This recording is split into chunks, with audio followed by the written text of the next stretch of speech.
Olá, muito bem. Então hoje nós vamos prosseguir com o nosso outro encontro que trata exatamente desse tema tão caro e tão recorrido, que é o tema da modernidade. Eu digo tão caro e recorrido porque é um tema muito discutido, até no sentido negativo. Já há autores, pensadores, que diz que é uma discussão superada e até anacrônica, ao dizer que não tem mais modernidade. Modernidade é um projeto que já está fadado, né? Com a Segunda Guerra Mundial, não faz mais sentido em falar em modernidade, que a modernidade findou, então, com a Segunda Guerra Mundial, como que dizer assim, com a falência total do projeto da ilustração, com a consumação dele com a Segunda Guerra Mundial. Há muito debate por aí que a gente tem que pensar.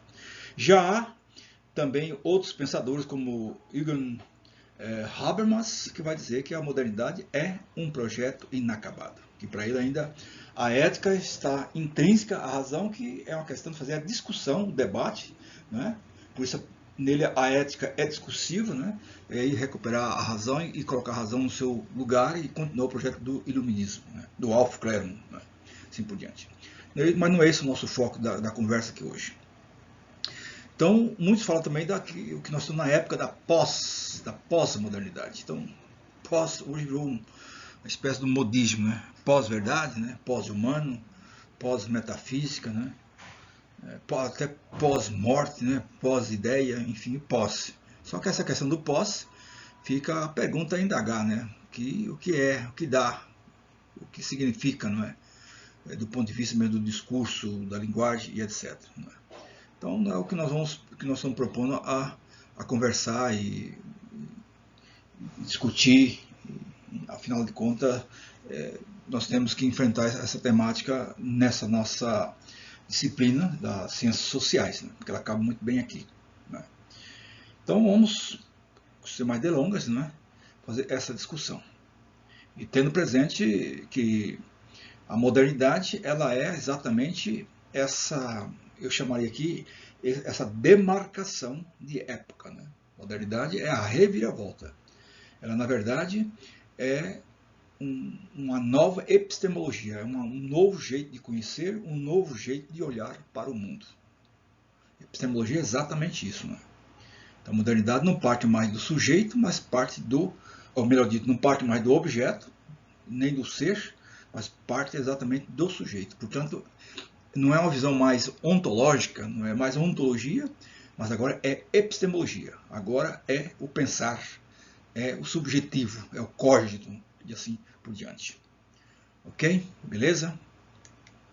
Então vamos olhar agora para esse universo, né? Para essa, como é que diz? Para esse novo ágora cognitivo do pensar que dividiu o mundo, que pôs uma nova perspectiva, né, que trouxe muitos acentos, né, mudando todo o jeito de compreender e de conceber o mundo. Na verdade, se trata de um tempo de revoluções em todos os sentidos. Né.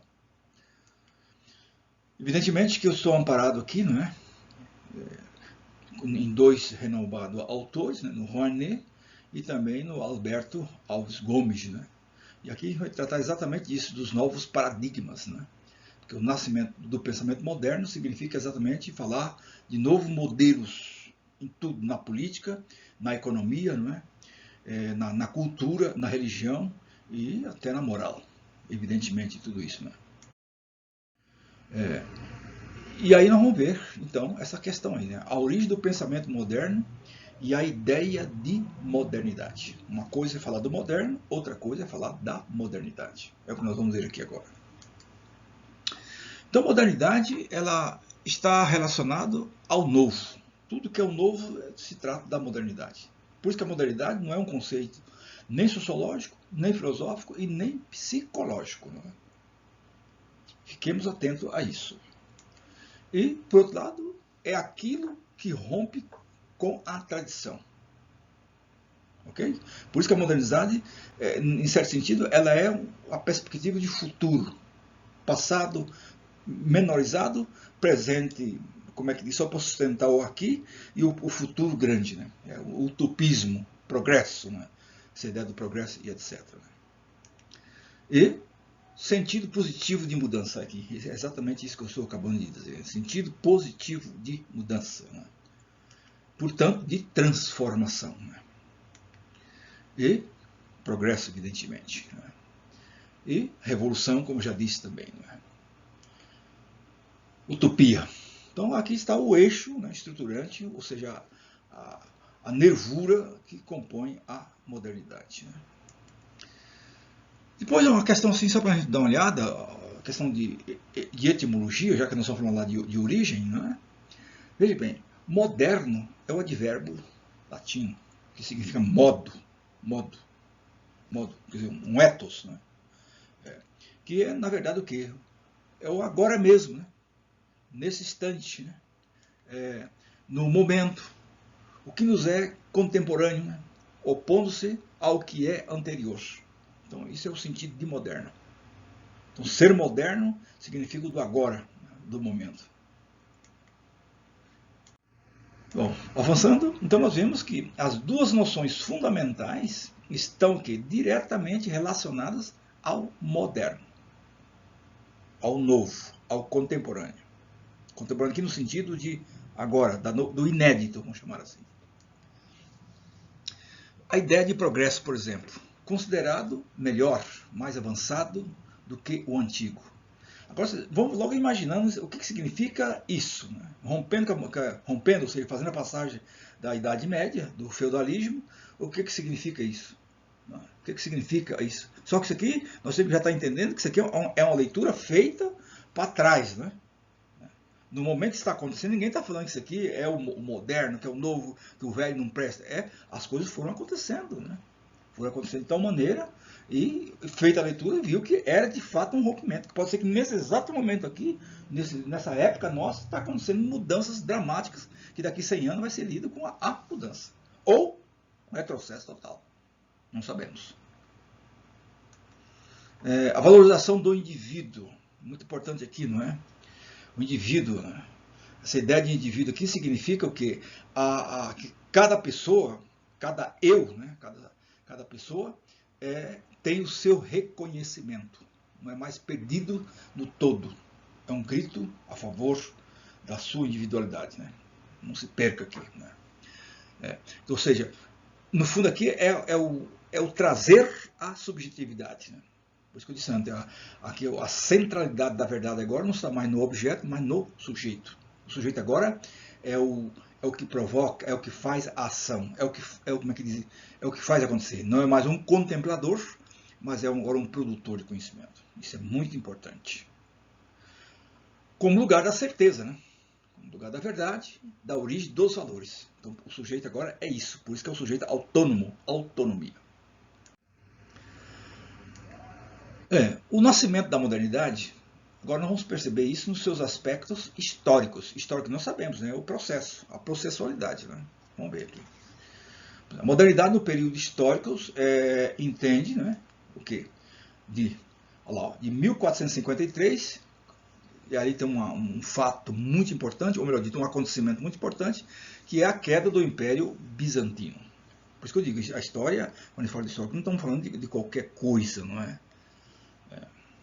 Então essa é uma data importante, a gente tem ela notada e grifada. 1453, vocês logo vão perceber que tem muita coisa que tem referência a essa data, ou seja, a esse ano aí, né? E 1789, já vimos tantas vezes, a Revolução Francesa, né? Com toda a sua sequência e consequência, né? E o conjunto das transformações. Uma delas, nós já sabemos que é a passagem do feudalismo para o capitalismo ou para o mercantilismo. Faz toda uma diferença. E a revolução comercial. Vamos chamar assim, toda o jeito das barganhas dos negócios. Isso faz todo um diferencial. Não é à toa que nós temos bancos, e etc, etc. E toda, hoje daria para dizer, a revolução que nós chamamos a revolução da monética, né? Hoje nós estamos nessa, né? Então, a partir do século XV, o surgimento de centros comerciais muito fortes, né? Principalmente, nós vamos perceber aqui em Manilhas, que vai ter centros assim, fantásticos dessas situações todas aí, né? E percebendo essas situações todas, nós vamos logo ver que isso não é coisa tão simples, como Sevilha e Londres são os grandes centros desse ressurgimento, né? Então, nós queremos agora avançar e dizer que isso é uma coisa muito importante para todos nós, né? Hoje, no nosso século, né? Então, avançando. Outros impactos sobre a economia europeia, né? As grandes navegações. Tem bastante. As navegações mudou toda uma compreensão, por exemplo, de geografia. Toda uma mudança, eu diria assim, de concepção de tamanho de terras, né? Aqui não estou falando de tamanho de cosmos, porque até então o homem não tinha noção do que era o espaço sideral, né? Mas de terra que mudou tudo, né? Então a descoberta de novos continentes, é nesse sentido aqui. Quer dizer, a partir dessas navegações muda os mapas, por exemplo, né? O deslocamento do eixo comercial para o Oceano Atlântico, com a descoberta, quer dizer, há uma mudança, desloca o mercado, né? A formação do sistema colonial, todos nós sabemos o peso disso, né? As consequências, principalmente para a África e aqui para as Américas, né? Nós sabemos muito bem o que significou isso, né? E aliás, eu quero logo citar, tem um livro, uma obra, melhor dito, muito importante, né? Que ela não pode ser, como é que diz, descuidada, que é do professor lá da USP, né? o Alfredo Bossi, né? Que escreveu uma obra chamada Dialética da Colonização. Acho que faz uma análise muito importante do ponto de vista da cultura, do ponto de vista mesmo da literatura, muito bem feita, né? Eu aconselho realmente quem puder dar uma olhada, né? É importante para entender exatamente a nervura do sistema colonial, né? E a economia, que é o terceiro ponto, que eu diria também interessante, né? E o que acontece? O estabelecimento do modo de produção capitalista. Isso é óbvio. A modernidade vai estabelecer isso com toda, eu diria assim, formatação. Uma palavra aqui. E aí nós temos o quarto ponto, a formação e também o fortalecimento dos estados nacionais. Isso é muito importante também, porque até então tinha os estamentos e etc. Agora começa a haver as fronteiras de fato. Criação de quartéis, enfim, a demarcação mesmo. E as modificações na esfera do poder político, né? E aí vão logo perceber essa questão, principalmente do absolutismo monárquico, né? Vai haver todo um problema aí, né? E aí nós vamos ver uma série de coisas, né? A unificação dos países europeus, né? No início da Idade Moderna. Em 1386, Portugal, a Revolução dos Avis, né? Depois ali, em 1453, França e o fim da Guerra dos 100 Anos, e a Espanha, né? Ali também, que vai vencendo a guerra e todo esse problema. Então, quer dizer, tudo dos 400, dos 300 aí foi, de fato, algo muito importante que veio a acontecer, né? Bom, avançando então, a sociedade moderna, né? O que a sociedade, a socialização moderna, né? Quer dizer, a ascensão de quê? De uma nova classe social. Que classe é essa? É a burguesia. O que é a burguesia? Vamos chamar assim, o trabalhador artesanal do feudo que vem para a cidade e começa, como é que diz, fazer suas barganhas, seus negócios, ser mais está ligado à terra. Esse é o burguês. E a sociedade dividida em classes sociais, que mais tarde vai dar como é que diz assim, o prato para Marx fazer toda a sua leitura sociológica, né? O proletariado e o capitalista, né? E a burguesia, como ele vai chamar. E os detentores do capital e a força de trabalho, que é isso que eu estou acabando aqui de dizer. E a Idade Moderna, um longo processo de transição, também de instituições políticas, né? Econômicas, sociais e culturais. Tudo isso muda, ganha uma outra formatação. E temos ali também, quer dizer, estabelece o quê? Uma perspectiva, né, nova, totalmente nova, que é a perspectiva antropocêntrica da realidade. O que significa isso? Não é mais uma visão divina, não é mais uma visão teocêntrica, não é mais uma visão transcendente, mas é uma visão agora antropocêntrica, ou seja, não é mais, não se precisa, não se recorre mais a uma instância superior para, por exemplo, avançar na natureza, avançar no alto mar, para cavucar a terra, arrancar o ouro, arrancar a pátria, e também não vai mais pedir licença a nada a ninguém para cortar uma árvore, por exemplo, que estou exagerando, né? Mas é isso. Ou seja, a natureza deixa de ser sagrada, nesse sentido. A natureza deixa de ser sagrada. Ela está desencantada. Então, eu posso, porque eu sou o soberano, né? Eu sou o senhor de si. Eu sou a medida das coisas. Certo? E aí, então, se estabelece o quê? Novos valores que vai sendo estabelecidos. Então, o individualismo. O individualismo, como já disse, é a valorização do indivíduo. A libertação do indivíduo. Competir com os outros pela subsistência. Aí vai se estabelecer o espírito de competição. Quer dizer, o espírito de competição aqui vai ser um valor, vai ser uma qualidade. Vence quem compete, não é quem coopera. Impressionante esse jogo, né? E então aí o racionalismo, que é a valorização da cognição, da capacidade cognitiva, que é o racionalismo, né? E, na verdade, aqui nós vamos ter a possibilidade de crer em si próprio, né? Capacidade de, vamos chamar assim, de observar, de discernir o melhor caminho e assim por diante, a seguir, a descobrir, etc. No fundo, o que está a dizer aqui, que com essa perspectiva, pela razão, o homem, o ser humano, ganha para si o quê? Ser a condição de si mesmo, ser sujeito das suas próprias condições, da sua própria história. Não? É isso que está a dizer aqui. Bom, e a crise agora? A crise da igreja. Né? Bom, vamos ver o que significa isso. Né? Por que a gente fala crise da igreja? Porque até então a igreja era o ponto de coesão. A igreja era por onde passava toda a nervura, todo o fio social, né? Toda a cepoama social da convivência, da sociabilidade passava pela igreja necessariamente. A instância ética e a instância moral passava pela mão do Papa. Aqui começa a ter uma crise, vamos ver por quê. Né? Olha lá, o descontentamento com a igreja católica apostólica romana. Né? Um ponto muito fundamental. Vamos ver por quê. Ó, vasta riqueza material num contexto de fome, de miséria e de guerra. Isso não estava combinando. O que está acontecendo aqui? Nós sabemos. A peste negra, por exemplo, estava aqui. Estava batendo aqui. Uma outra questão.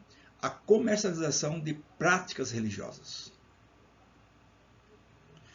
Absorção de pecados. Né? Venda de relíquias sagradas e indulgências. Quer dizer, negociando sacramentos por dinheiro. Ponto final é isso. Isso criou todo um mal-estar dramático e terrível. E quem vai surgir aqui? Martim Lutero, um padre agostiniano que não vai topar isso e vai criar mal-estar e vai realmente protestar contra isso. Então aí vem a condenação da usura, que é uma coisa eu acho muito importante, né? Que quem vai fazer isso? Tomás de Aquino. Eu acho que é alguém que precisa ser lido hoje. Tomás de Aquino é alguém que, por excelência, ele vai exatamente tomar por conta e dar conta desse problema hoje. Hoje, naquela época, mas que hoje eu quero dizer o seguinte: o que é essa tal de usura hoje? São os juros escochitantes que nós temos aí, são os agiotas de plantão que pega a pessoa aí com a faca no pescoço, empresta o dinheiro para ele, depois vai com a faca nas costelas para ele devolver o dinheiro. Quer dizer, no fundo, eu estou exagerando aqui um pouco, mas Tomás de Aquino está de olho nisso. Né? Então ele diz que isso não é possível, deve-se pagar apenas o preço justo e ponto final. Né? Não tem esse negócio de ficar tomando dinheiro emprestado e depois cobrar um juro danado. Porque ele vai, no fundo, Tomás de Aquino está dizendo o seguinte: por que dinheiro gera dinheiro? Não, senhor. Dinheiro não gera dinheiro, coisa nenhuma. O que gera dinheiro, ou seja, o que repõe dinheiro é o trabalho. Isso é muito, muito sério. Né? Então nós vemos ali, no plano político, poder excessivo dos papas, né? Interferindo nos assuntos internos. Quer dizer, começa, a modernidade vai dizer o seguinte: olha, peraí, quer conversar conosco? Apresenta os seus papéis. Né? Tem um Estado para resolver isso. Né? No plano econômico, a igreja era proprietária de imensas extensões de terras, né? Em diversos países, mantidas pelo regime feudal. Que nós sabemos, né? Aqui na América nós temos ainda resquícios disso. Né? Por exemplo, a Sesmaria, o Tratado de Tordesilhas tem a ver com isso, quando aqui as Américas foi rachado ao meio, né? Numa combinação do rei de Portugal com o Papa. Né? Tem a ver com tudo isso aqui. Né? A história do que, porque teve muita terra, não vamos entrar nisso aqui, porque já é a história da igreja mesmo, mas só para dar um lance, é porque a igreja ela tinha o papel de ser a guardiã da moral, do bom costume. Né? Então ela tinha a ética paternalista, ou seja, os reis comungavam muitas terras, então para eles não ser invadidos por outros, então eles passavam para cuidar do Papa, aí ninguém mexia. Esse é o lance. Então, nesse jogo aí, a igreja foi tendo muitas posses mesmo. E deu no que deu. Então, os reis depois, como quis tomar as terras de volta, e a igreja, etc. Aí, como o Lutero entra aí, e quando a igreja quis pôr a mão no Lutero, né, porque ele fez vamos chamar assim, a contrariedade, o Lutero fez uma combinação com os reis, etc. Quando eles quisem pôr a mão no Lutero, o Lutero mostrou para o Papa, os reis estão aí, vai em cima agora. Então, daria para estudar isso no outro momento, no outro debate, mas é interessante, é instigante isso aí. Não é simples essa coisa aqui, é muito complexo. E aí o desentendimento interno do clero.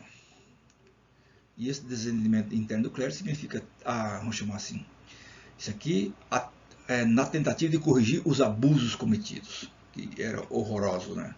Por exemplo, questões teológicas, a briga da predestinação com a teoria do livre-arbítrio. Então, que foi uma série de encrencas dramáticas e tremendas, né, que teve na época. Né? E aí nós tivemos a reforma religiosa, né, propriamente dita.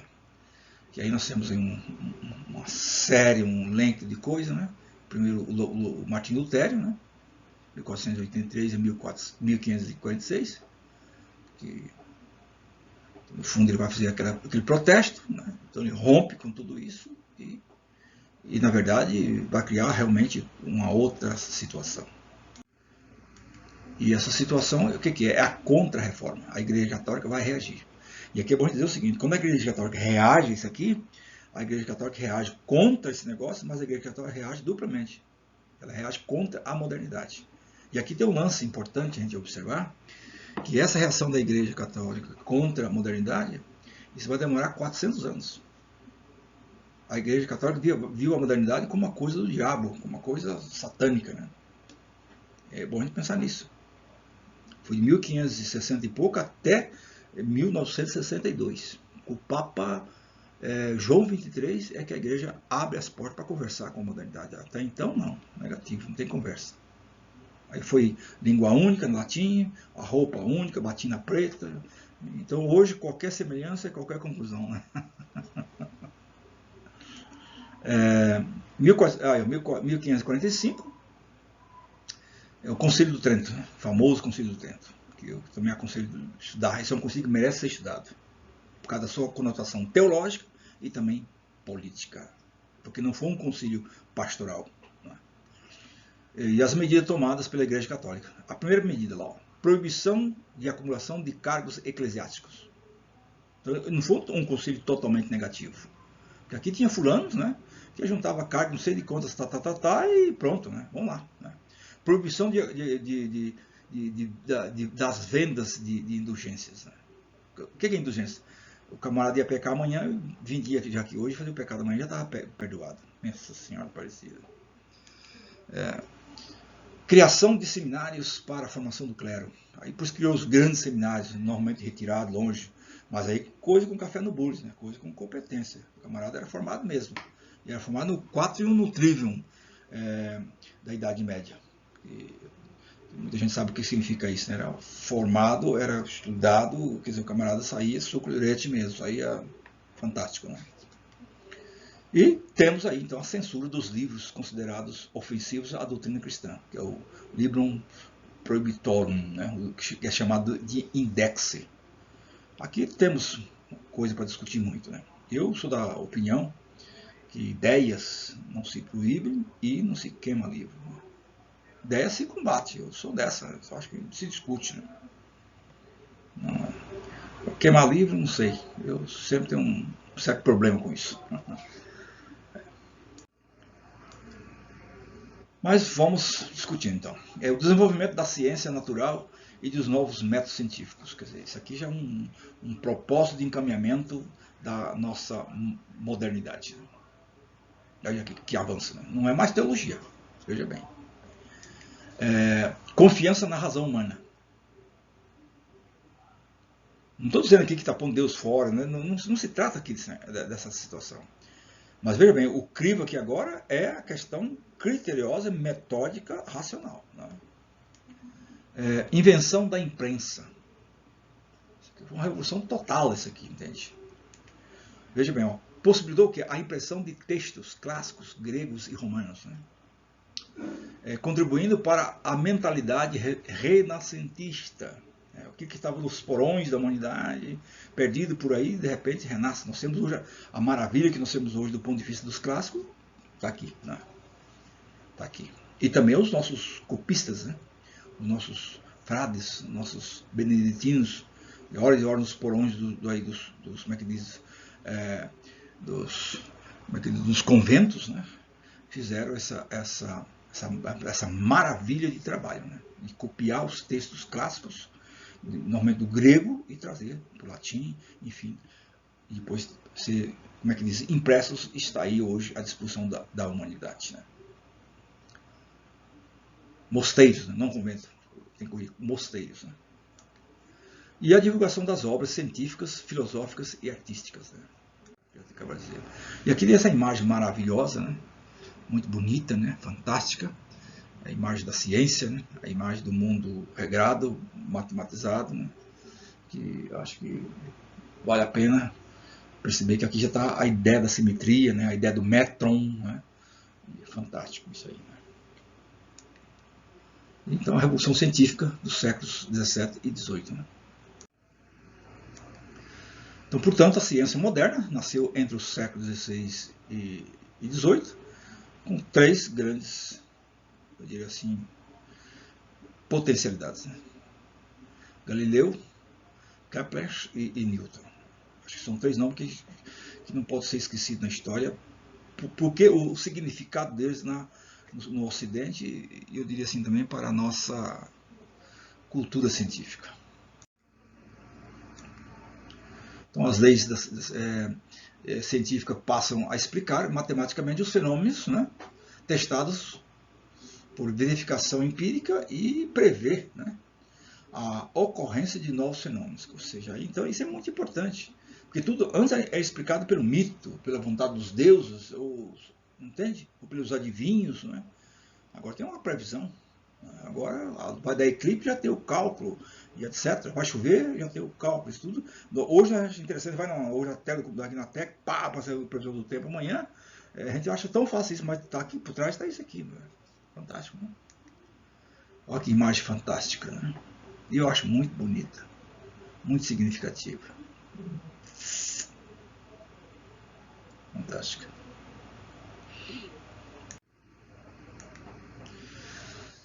E nessa altura que a ciência se autonomiza, melhor dito, relativamente à filosofia, e se torna um conhecimento que procura formular as leis que regem os fenômenos mediante linguagens rigorosas.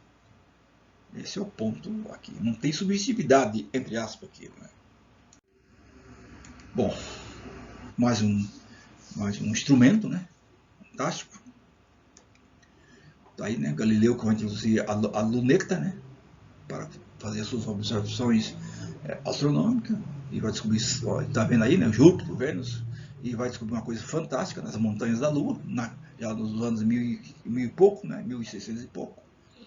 E é bom a gente se dar conta que Galileu só não virou cinza na fogueira porque era um italiano bonachão. Senão ele tinha virado, ele foi para o tribunal, né? Ele foi para a Inquisição por causa disso. Ele estava usurpando uma verdade revelada. Né? Então ele foi lá e desmentiu tudo, depois que conta-se a lenda que ele saiu pelos corredores e dizia, bom, deixa eles assim, mas que a Terra gira, gira. Depois foi tomar um bom copo de vinho e foi embora, né? Por isso que eu digo, o humor salva, né? O humor salva. O humor ainda continua sendo a tábua de salvação. Aí outra mensuração fantástica, peça geométrica, né? E aqui é o Newton, né, que aplica as matemáticas aos movimentos dos corpos e estabelece lei da gravitação universal. Muito fantástico isso aqui.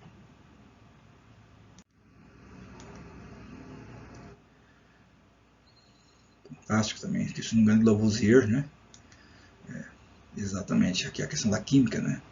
Em 1780, descobre que a existência do oxigênio e define o seu papel na composição do ar, da água e na combustão. Né? Fantástico. Muito bom. E a Revolução Industrial dos séculos XVIII e XIX, né? Que é vamos chamar assim, o suprassumo de tudo isso que nós estamos vendo. Quer dizer, toda essa caminhada da modernidade, com tudo isso que nós estamos vendo aqui, essa recomposição, essa condição do sujeito, chega, como é que diz, um suprassumo pronto, que são duas revoluções, a francesa e a industrial. Então está aí, né? A Revolução Industrial nesses 2 séculos. Então chega as máquinas. Né? Chega as máquinas. O fazer fora das mãos.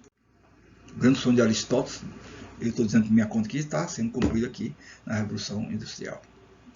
E a concepção moderna de ciência substitui a antiga concepção teórica de ciência por uma concepção que coloca o polo teórico ao serviço da atividade manipuladora e tecnológica. Aquilo que nós falávamos nesses dias, né? Ou seja, a perspectiva do logos teórico, que é a ciência, o saber matemático, quer dizer, isso vai exigir, logo, de que maneira que isso se opera. Então, se busca a eficiência. Então, se chega ao logos prático. O logos prático é a técnica, o jeito de aplicar o saber teórico. Então, essa habilidade, ou seja, a junção desses dois saberes, o prático com o teórico, ou seja, o logos teórico com o logos prático, dá a tecnologia. A tecnologia, em certo sentido, é o produto. É isso aqui, ó. Isso aqui é o produto. Isso aqui está condensado o logos teórico e o logos prático. Então, eu tenho brincado sempre por aí. A gente vai no mercado, ou vai na farmácia, ou vai numa loja, quando a gente compra lá o produto, nós estamos comprando o quê? Logos teórico e logos prático. Isso que a gente está fazendo. Entende? A gente deve a esse processo aqui. Muito interessante. E aí nós temos uma demonstração fantástica, a máquina a vapor, né? Os trabalhadores. Aqui começa então já a questão dos, vamos chamar assim, dos proletariados e também dos operários. Por isso aqui vai nascer toda uma questão nova, que é a ciência chamada sociologia, né? Nasce exatamente daqui. E aí nasce leituras econômicas de N jeitos. Por exemplo, Karl Marx nasce, quer dizer, o seu pensamento está voltado para essa situação aqui. Né? A grande riqueza, como sempre, né? A grande aglomerado, grande miséria e grande exploração. Impressionante que é assim. A pergunta fica a seguinte, porque quanto mais refinamento do capital, mais, como é que diz, desapropriação do produtor, do trabalhador. Quanto mais boniteza da mercadoria, mais feiura do trabalhador. Impressionante, né? Então a Revolução Industrial, como já disse, está aí, né? As consequências imediatas da tecnociência, a ciência posta em prática. É óbvio que é isso, né? E, por último, nós estamos chegando então a nossa conversa para hoje, né? No século XIX, a crença ilimitada na ciência transforma no único conhecimento válido, verdadeiro, infalível e incontestado. Bom, chegamos ao fim. Quer dizer, isso é a modernidade. A pergunta que fica é o seguinte: a modernidade acabou? Ou ela é um projeto inacabado? Vamos chamar assim, esse aparato da produção que nós temos aqui hoje, do produto, hoje nem se fala mais de técnica, mas de nanotecnologia, mas se fala de nanotecnologia. Isso é pós ou o que é? Quer dizer, eu não sei se vale muito a pena debater nisso. A pergunta que fica é uma só. Nós, no caso, fomos modernos? Seremos modernos? Ou já somos pós-modernos? Talvez é bom fazer uma pergunta como essa, para a gente se situar, pelo menos no debate epistemológico. Porque a resposta, de acordo com a resposta a essa pergunta, nós vamos situar melhor no debate político e talvez depois na situação socioeconômica. E quero terminar aqui dizendo o seguinte: ao fundo dessa nossa conversa toda, sobra algo aqui que é bem os nossos dias. O que sobra? Para mim, sobra o que resta, o que está aí. Para mim, hoje, o que está aí hoje é uma certa disputa do Estado e do mercado da sociedade civil. O que é a sociedade civil? A sociedade civil é onde estão as forças produtivas. Por isso, a luta hoje é organizar os movimentos sociais para libertar as forças produtivas. Por que essa disputa? Porque é ali que está implantada a produção. Então, o Estado, até entanto, o Estado era o como é que diz assim, o regulador do mercado, né, em certo sentido, para não deixar o mercado abocanhar as coisas. Então, o Estado cuidava do social. Mas o que nós estamos a ver já há um tempinho é que o Estado ele deixou de cumprir essa função. O Estado ele virou também, como é que diz, uma empresa. E ele precisa se garantir. Então, e quem é que garante o Estado? O mercado. E como é que o Estado faz com que o mercado garante? Taxando com imposto. Compreende bem? Então, esse imposto que vai para dentro do Estado, ao invés de ele voltar para a sociedade civil em significado de social, ele fica dentro do Estado, porque o Estado é uma máquina muito cara, muito grande. Então, por isso essa conversa hoje de Estado mínimo. É por isso. Isso é qualquer coisa para inglês ver. Ele é mínimo, é só nesse sentido, porque ele virou um elefante tão grande que ele tem que ser financiado, ele tem que comer muito. Como o mercado descobriu isso, o que o mercado está tentando fazer? Está tentando vir direto pela sociedade civil e deixar o Estado de lado. Aí tem muita gente que fala, mas então viva. Então... Não, cuidado aí, porque o mercado não tem lei, não tem regra, não tem nada. Aí vem esse tal do terceiro setor.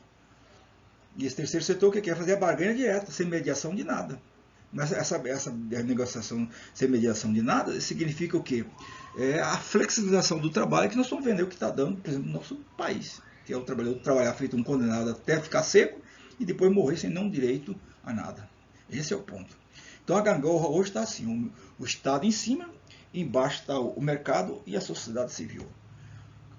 Eu penso, politicamente, olhando aqui toda essa questão da revolução que nós vimos, da perspectiva moderna e etc., que nós temos que fortalecer a sociedade civil, ou seja, incrementando nossas escolas, né, a rua, sei lá o quê, para que nós possamos, em certo sentido, controlar o Estado, para que o Estado possa orientar o mercado. Senão, não há saída. Beleza? Então, tudo de bom, muito obrigado e encontraremos no próximo bloco de estudo e de encontro. Foi um prazer.